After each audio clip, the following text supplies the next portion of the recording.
Hello, everybody. Our 26th podcast already. Today we want to talk about trust. The reason we want to talk about it has to do with these times. There is so much happening. There's so much changing on the energy level. And when you look closer, not only on the energy level, that having trust in what is going on is essential for your well-being. But at the other side, we have never lived or in trust, or that we can have trust.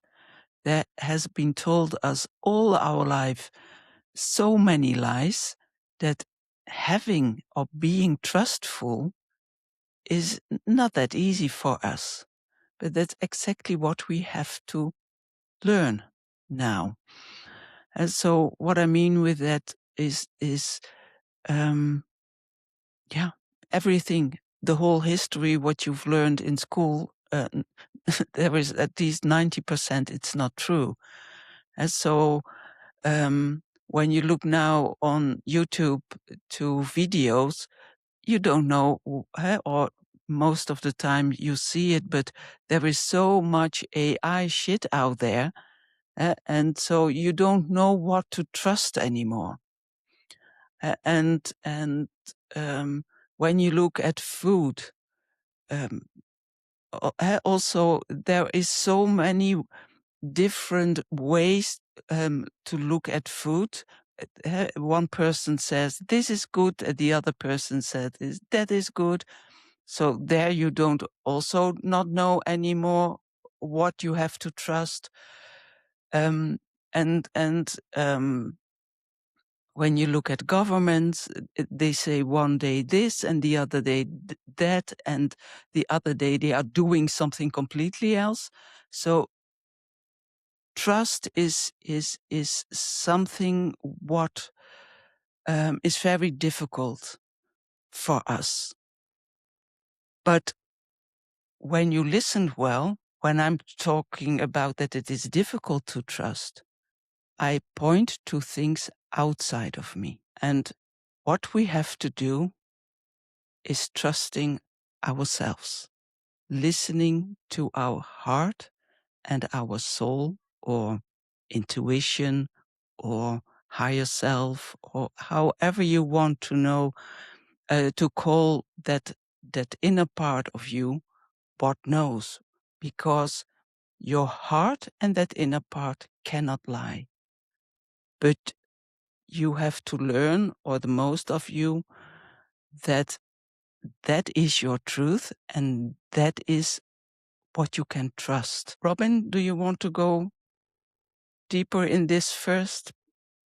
I do. I love that you're already talking about honoring the inner world, because that is exactly what trust is. You got to honor the inner world, and so then you got to know the inner world. And like you said, the heart doesn't lie. Also, the universe doesn't judge. So all judgments are yours that you're projecting onto the universe. And as far as everything that's coming in these new times and these new energies that are coming to us, we are energetic beings interacting with the new energies here. And it is extremely, extremely important at this time to really learn to honor your inner world and trust and stay centered in your own core. And the heart doesn't lie.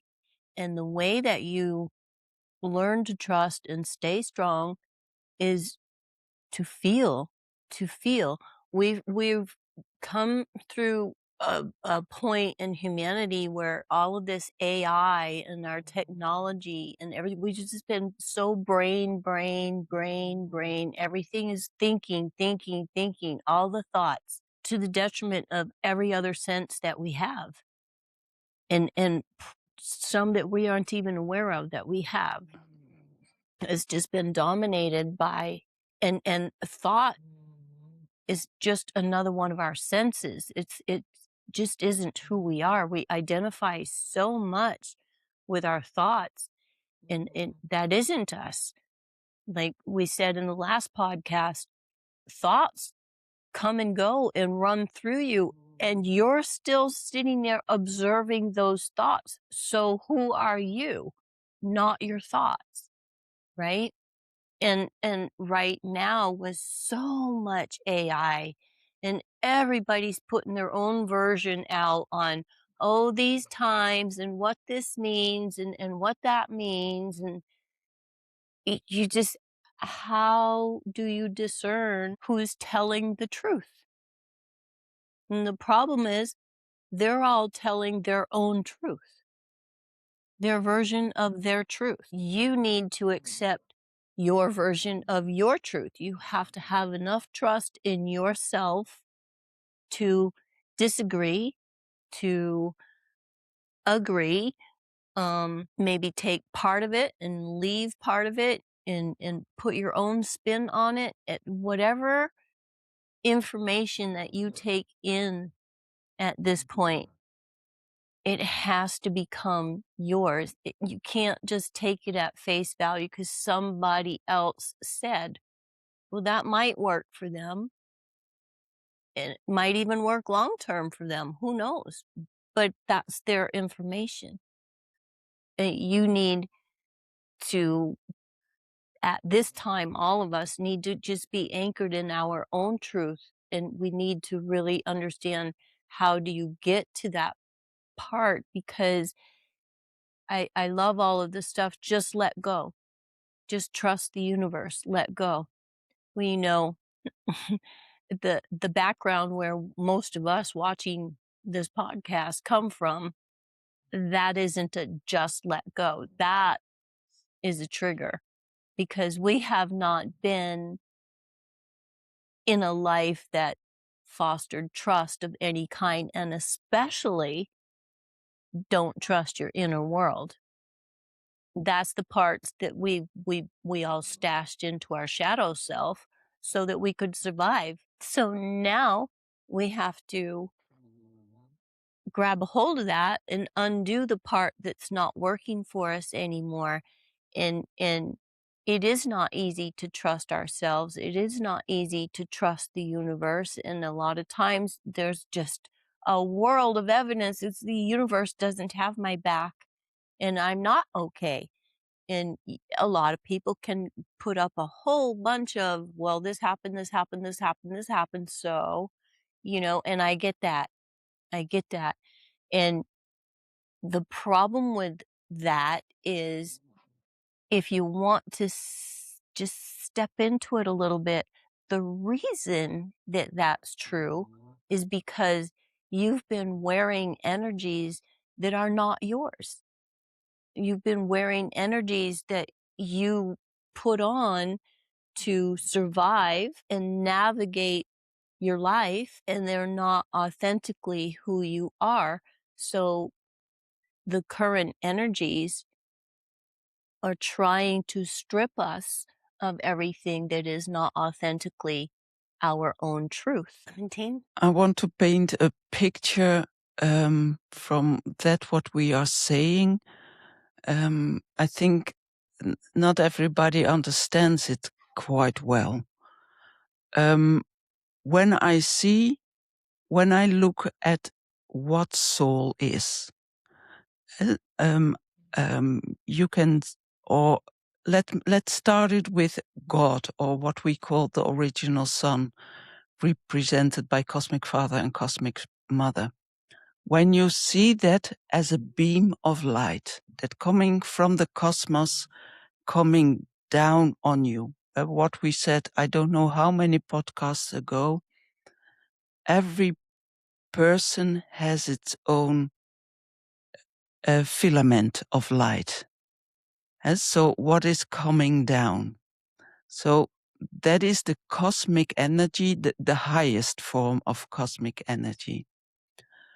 Our soul is a part, and so that filament is connected with our soul. So that that light, God, is also in us. That light is from the original Son, our God, is very intelligent, is a high frequency of light. Our soul as a whole is lower and is less intelligent, but still very intelligent. That beam of light is shining around you and through you, inside of you. With that energy, like when you think about that energy, when it's a stove, a heater, when you are close, you can feel the energy. You don't need to touch the stove, but when you come closer, you feel that energy. And that's another kind of energy, and that's why it feels warm. But the soul energy is also an energy that can give you all kinds of feeling, but that it's a higher frequency where you can connect in. That is a clear, beautiful light beam. But the most of us haven't been clean, in the sense traumas, everything what happened in our life can make that not the beam itself, but surrounding that beam, and the rest of our human being can become dirty, and therefore that beam of light cannot come through in the way it is meant, or it is original still that way, but we as a complete human cannot see the clear beam of light that it is. We look through all the dirty stuff, what is still there, what we have had in our lives. And for instance, what Robin was telling about by other YouTube channels, I don't want to bash anyone, but what I see a lot is that people who didn't clean their stuff look through their shitty parts towards their beam, and they say that that is true. That is true for them at this moment. But it's not your truth. Why I'm saying this is you have to look what kind of dirty parts are still there before you reach your clean beam. And that is what I told last time. I think that is why you have to work on right now. But that clear beam, that is the only thing where you have to listen. Nobody else can say it better for you than you. And that is exactly your truth, and that is what you need to trust. Because there is nothing else what you can better trust than that. But be aware that you listen to the clean beam and not to the dirt, to the nasty stuff what is still in front of it. And so you have to look at it. Is that clean or is it not clean? And perhaps it's good to say it also, when you trust it, trusting by saying to yourself, I trust it, is not enough. When you trust it, you have to act also. When your inner voice, when your heart and your soul voice is saying, this and this is the right way, then that is what you have to do. And so it is first, when we talk about authentic feminine, it's first to listen in the dark. Yeah, that's the feminine part. And when you have heard it, then you have to manifest it, then you have to do it, then you have to bring it in this world, and that's the masculine part. Robin, do you want to react first on this? Yeah. So, absolutely true. Everything that we are hearing or reading, anything that's presented to us, has already been translated at least once through someone else's experiences and consciousness. So, I never recommend just accepting something whole. I don't even resonate with my own teachings all the time. Like, we evolve, our truth evolves, our consciousness evolves, everything evolves, and we tend to try to hold ourselves solid in one thing like it's going to last forever. Just look at life around you. It's about change. Everything is a cycle, and we want to cycle in and out, and you want the lulls and you want the high points, and that's what makes the cycle work.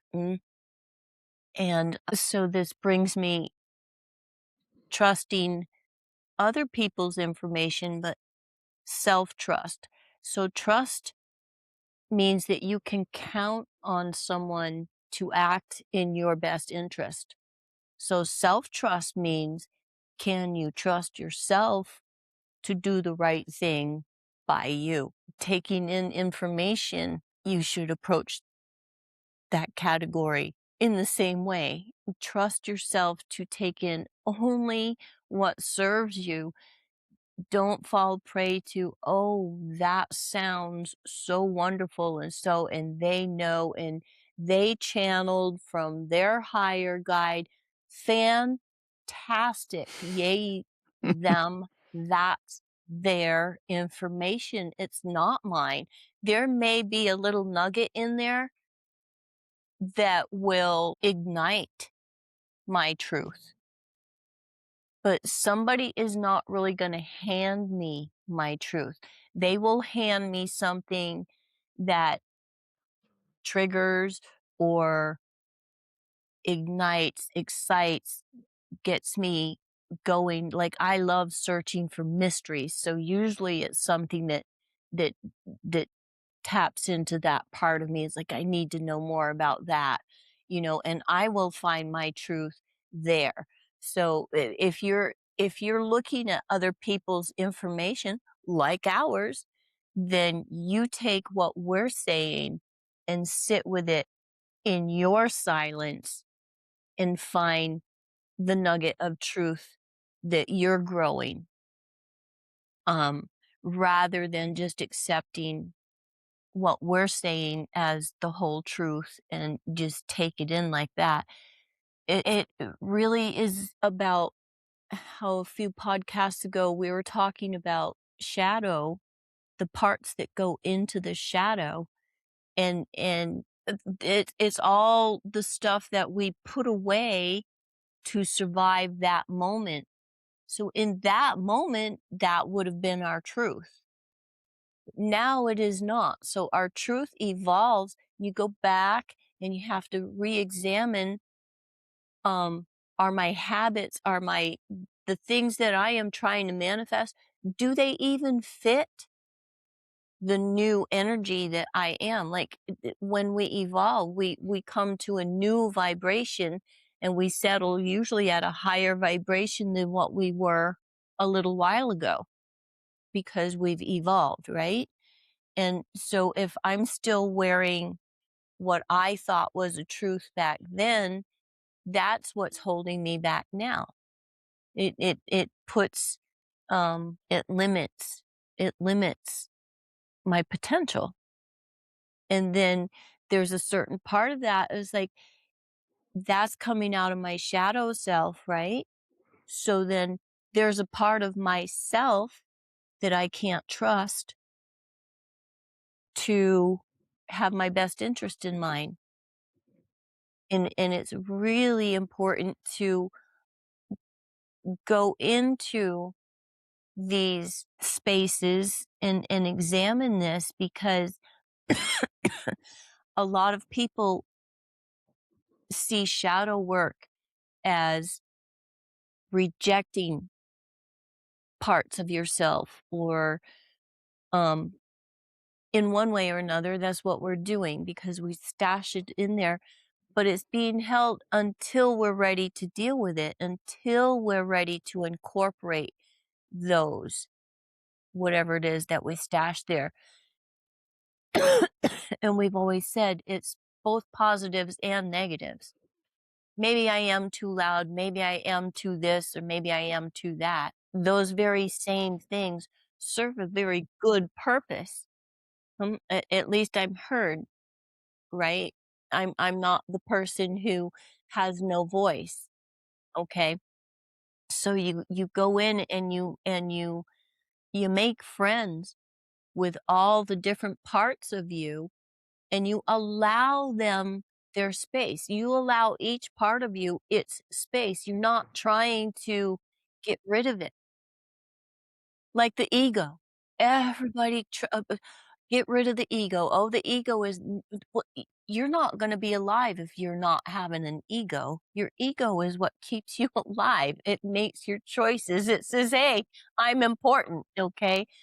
So you don't want to get rid of it. You want to be friends with it and let it have its own space. Like how I work with my ego, my in my inner world, I will see um old habits, old defense mechanisms come up that have served me well for so long, they're just automatic.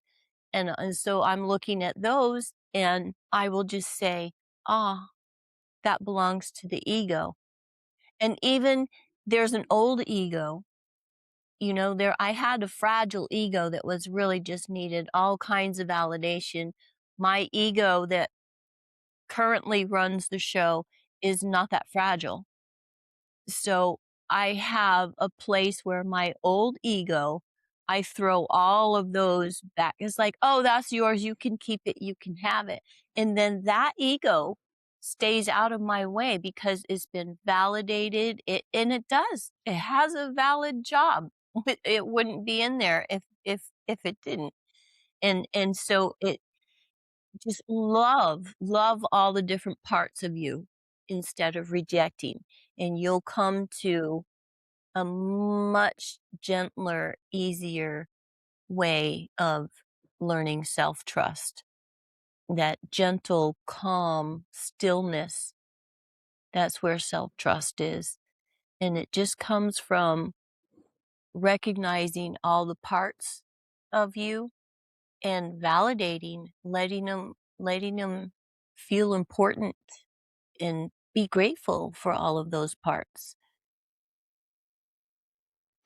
Robin just was talking about channeling.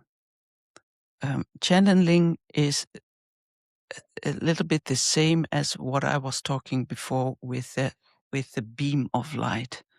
And so when you channel a cosmic being, the Arcturians or the Pleiad, I don't know how to say that, from the Pleiades, those ones, or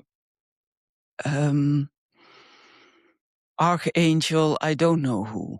It doesn't matter for the person who channels them, of course, because that is a friend of them. But it's not that what the cosmic beings are saying, that is a clean beam. But when that clean beam is coming in me, then I look. We have a saying, I don't know if you have the same saying, it's through which glasses do you look? When you have your vision is colored by the life you have had, and what you have done with it. Is there still a lot of stuff in your system? Then the way I look to that beam of light through the information that is coming from those cosmic beings, then I look through that light from all the stuff I've had in my life. In the world we live in, there is a wonderful saying in English: spiritual bypassing. There are so many people spiritual bypassing. They didn't do their job, and they are telling you what the cosmic beings say that you have to do. And that is where I have a problem with. But we have an inner feeling.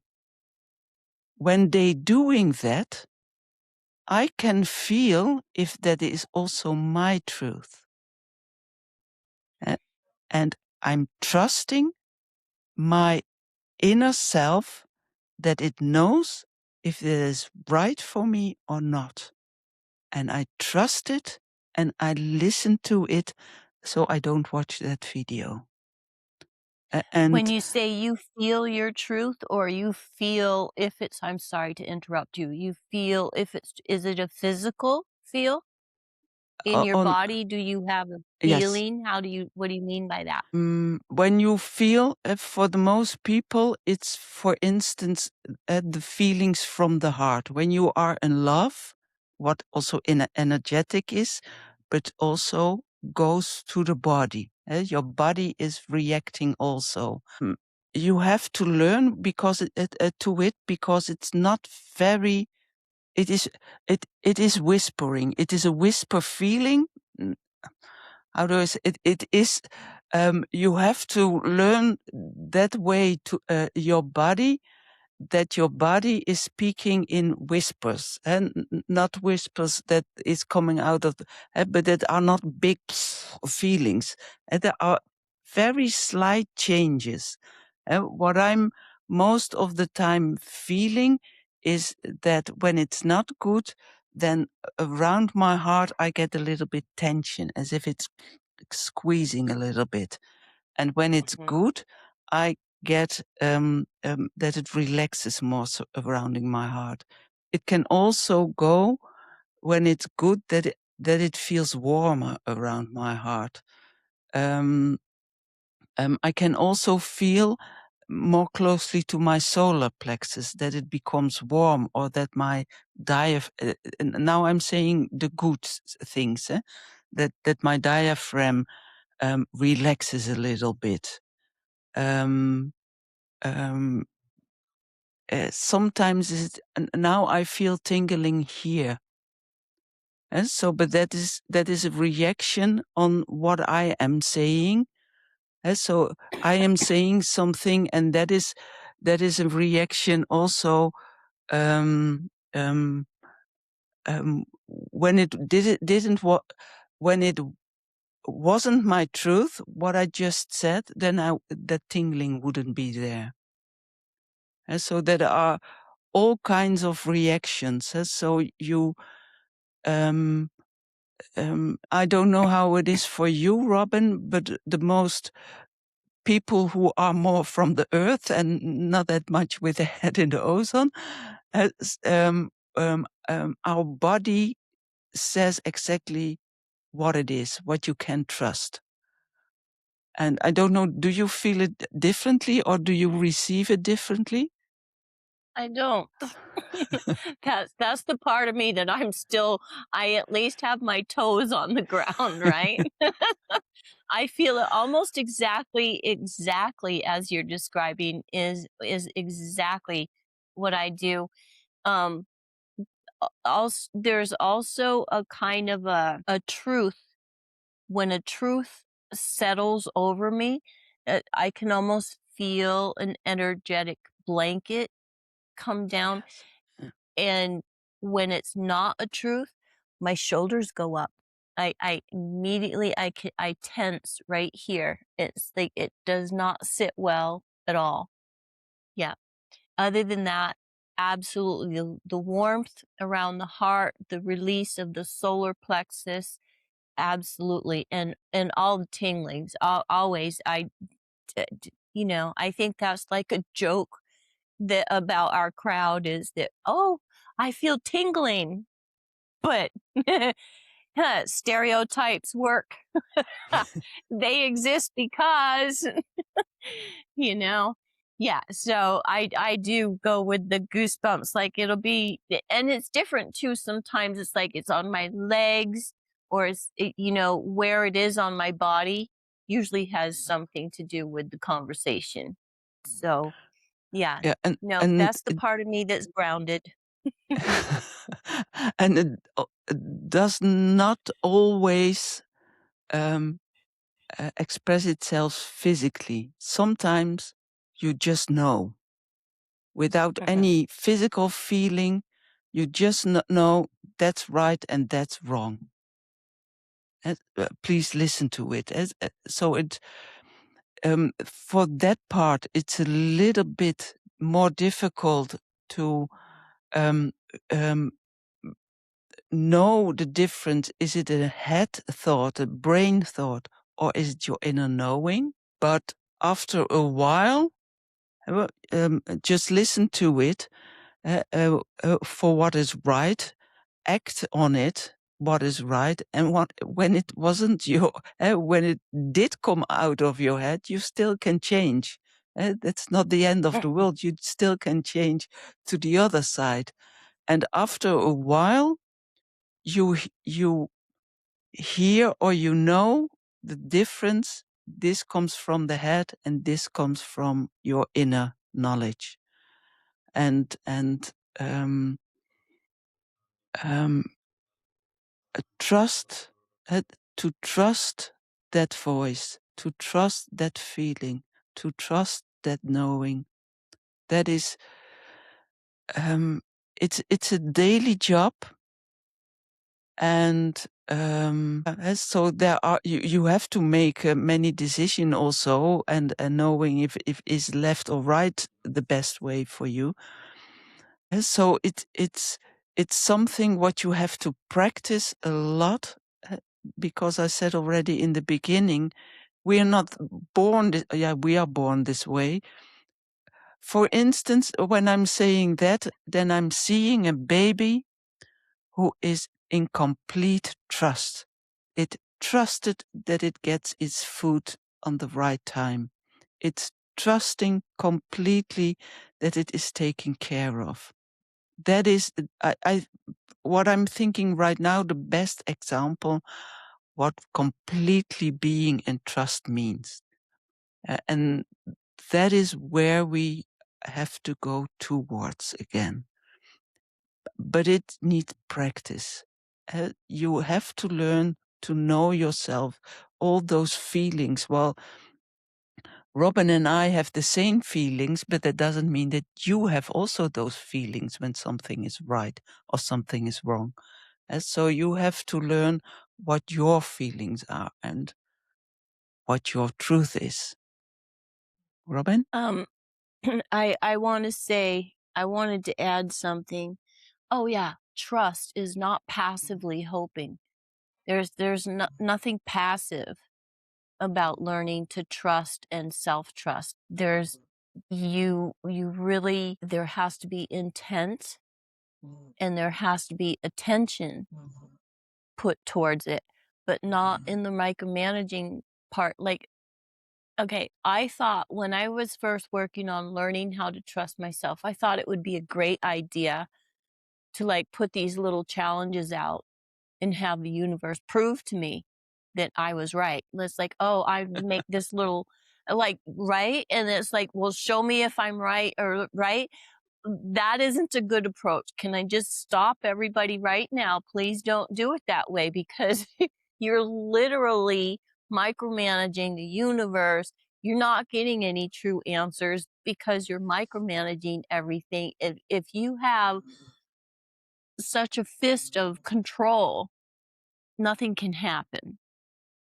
And trust is an exercise in putting yourself in the flow. Life is a flow. It's been flowing long before this little spark of consciousness got here, and it'll be flowing long after this little spark of consciousness leaves here.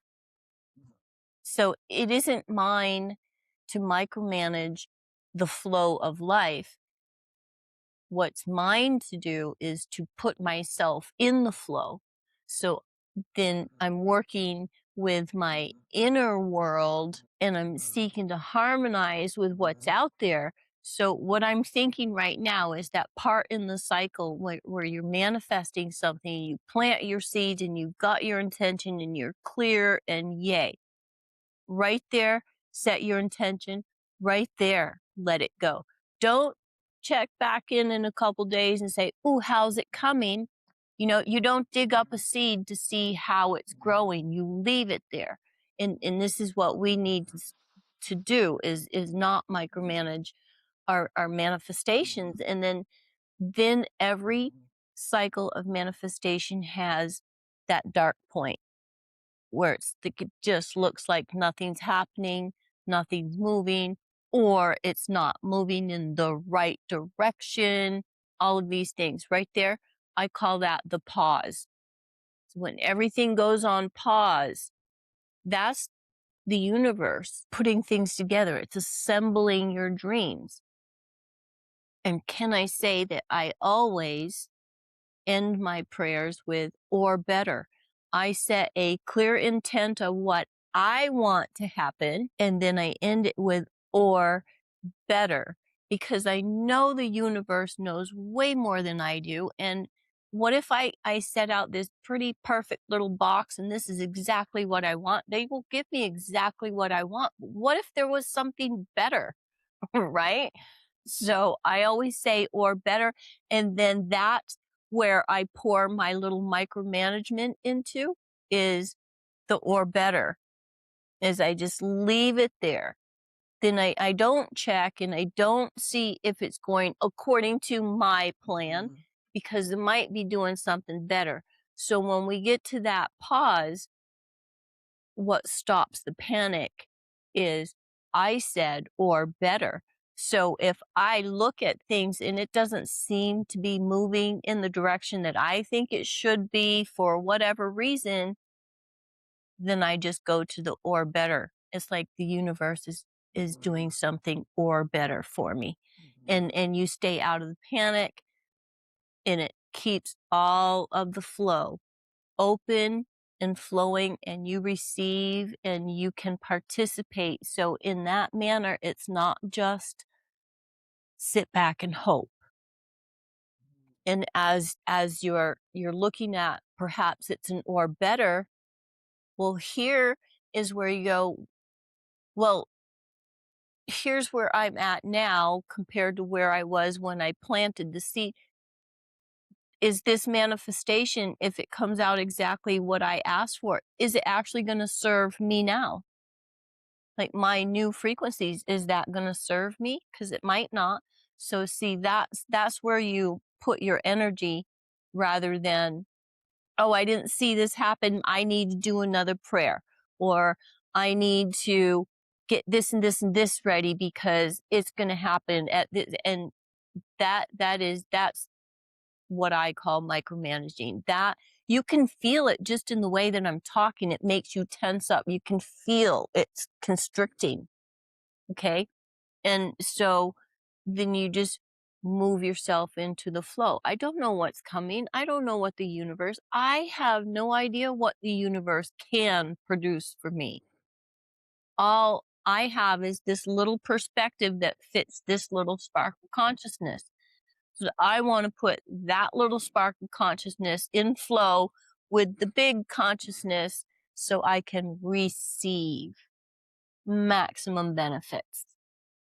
And that's how you trust.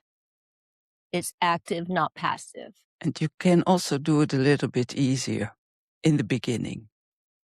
Not when you are already further on your path, but in the beginning, just in a second, give answer. Do you like it or do you not like it? Yes or no? When you see a dress with or a car or a color or whatever it is, but everything what you see in a day, you have an opinion about everything. That's a human trait. It doesn't mean that you have to make it very big, but you like it or you don't like it. And just let your inside, you have to answer that in a second. Yes or no.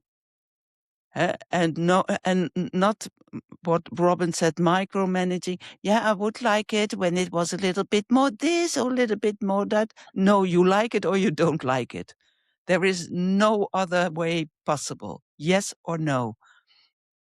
In a second, you have to answer. And when you are doing that, feel, so you can learn, feel how your body, how your inner self is reacting.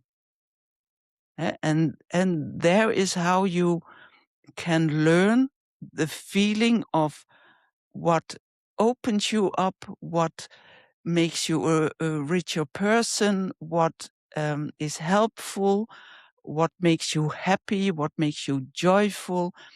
So you can, for instance, I'm seeing now in my brain or in my inside eyes, I see an orange car. When I would see that in real time right now, it would make me happy. So it gives me a happy feeling. So, and perhaps it's driven by an awful person. That all doesn't matter. I don't want to know anything about that person. I even don't want to know what the type or the mark of this car is. It's only saying something about me, how I react, and by this orange car, it's the color. And don't go further with it in your thoughts. Just feel yes or no, or happy, or express the feeling that it gives you. It can be also, that's also okay. When that gives that, it's okay, but don't go further in it. Uh, It has so you, it's only an exercise to feel how your inner knowledge, your inner you is talking towards you. So that is where this exercise is for, and for nothing else. So don't make it bigger. And um, when there are when you can listen more easier to that inside you, and then you go to what Robin was saying. Don't make it too difficult in the beginning. Otherwise you won't trust it anymore. And what I'm often get the question, yeah, what do I have to choose? Well, I feel this and I feel that. Yeah, choose. I'm not giving an answer. Cannot give that answer also for you. You have to make that decision. And How I make that decision is if I have two choices, then I go into my stillness, go in to where everything is still and comfortable and happy. And if that choice comes with you, then this is a good one. If it doesn't, for whatever reason, it's just not it. It's yeah, not the truth. Right? It's like you were saying, well, I would like it if it's a little bit like this. Well, then it's not your truth. It's a yes or a no.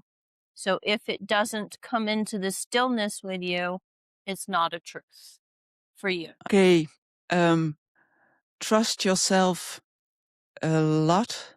Enjoy what you hear from your inner truth, and we see you next week. Bye-bye.